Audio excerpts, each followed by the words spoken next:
شر، ایک انسان کا شر، دوسرے انسان کا شر، شیطان کا شر۔ شر کوئی گھر سے باہر کی چیز تھوڑا ہی نہ ہے۔ اور گھر کیا ہے؟ گھر ہے میرا وجود۔ میرا وجود مجھ سے کیا چاہتا ہے؟ دوسروں کے لیے کیا چاہتا ہے؟ میں دوسروں کے لیے غلط چاہوں گا تو خود کے لیے بھی کبھی قرار نہیں پاؤں گا۔ میں خود کے لیے غلط چاہوں گا تو دوسرے خود ہی نقصان کا حصہ بن جائیں گے۔ جب خود سے باہر کو کچھ مثبت نہیں دوں گا تو مثبت لوں گا بھی نہیں۔ اللہ کا قانون ہے، جیسا کرو گے ویسا بھرو گے۔ کبھی تو یہ کرو اور بھرو کی بات سمجھ آتی ہے، اور کبھی پانی سر سے اونچا ہو جاتا ہے تو انجان بنے رہتے ہیں ہم۔ پر دل میں کھٹک ضرور شروع ہو جاتی ہے۔ یوں میرے شر کو دگنا کام کرنا ہے، نہ چاہنے کا اور نہ پانے کا۔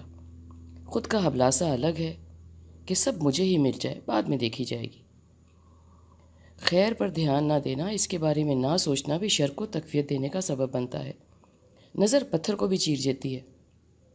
یہ انسانوں کا ہی جملہ ہے، دکھی انسان کا، دکھی انسانیت کا۔ اور یہ نظر کیا ہے؟ نظر شر ہے۔ نظر لگ گئی کا مطلب ہے کسی نے میری طرف شر پھینکا۔ اب یہ شر کیا ہوا؟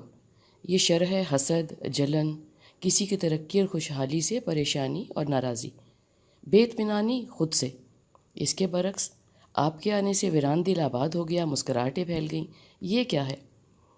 یہاں آپ نے کسی کے بارے میں مثبت سوچا، دعا دی، اس کی خوشی ترقی پہ حوصلہ دکھایا، دانت نہیں پیسے۔ یہ ہے مثبت سوچنا، کسی کو جگہ دینا، خود کے حال میں مست رہنا، خوش نہ خوش نہیں۔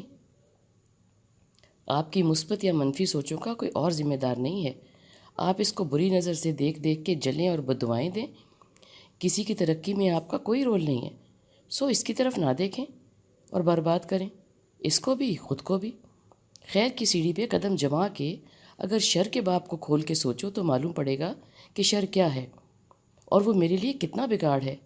اوروں کی باری تو بعد میں آتی ہے، میری منفی سوچ مجھے ہی کہیں کا نہیں چھوڑتی۔ میں خود کو خود سے بچاؤں گا، میرے پیارے سارے خود ہی شر سے بچ جائیں گے، میرے سے بھی، باہر کے سے بھی۔ کبھی کبھی ہم بدی نہ کر کے بھی نیکی کے مقام پر نہیں ہوتے۔ وہ کیا مقام ہے؟ وہ ہے بغض کی کیفیت، کسی کا برا نہ کرنا پر اچھا بھی نہ چاہنا۔ ایسی چاہت کا ہم کو معلوم ہی نہیں پڑتا اور چاہ لیتے ہیں کہ اس کا اچھا نہ ہو۔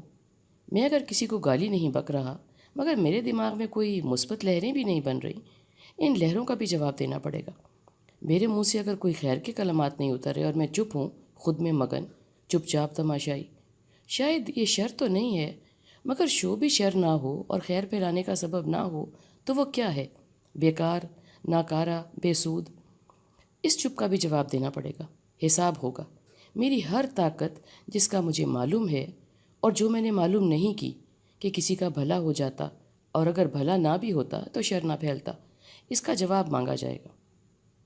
خود کی صلاحیت اور طاقت کا اندازہ نہ کرنا اور مددگار نہ ثابت ہونا، ہمیں شر نہیں محسوس ہوتا، ہماری حسیات ہی کمزور ہیں، ہم ان پہ کام کرنے نہیں نکلتے بالکل۔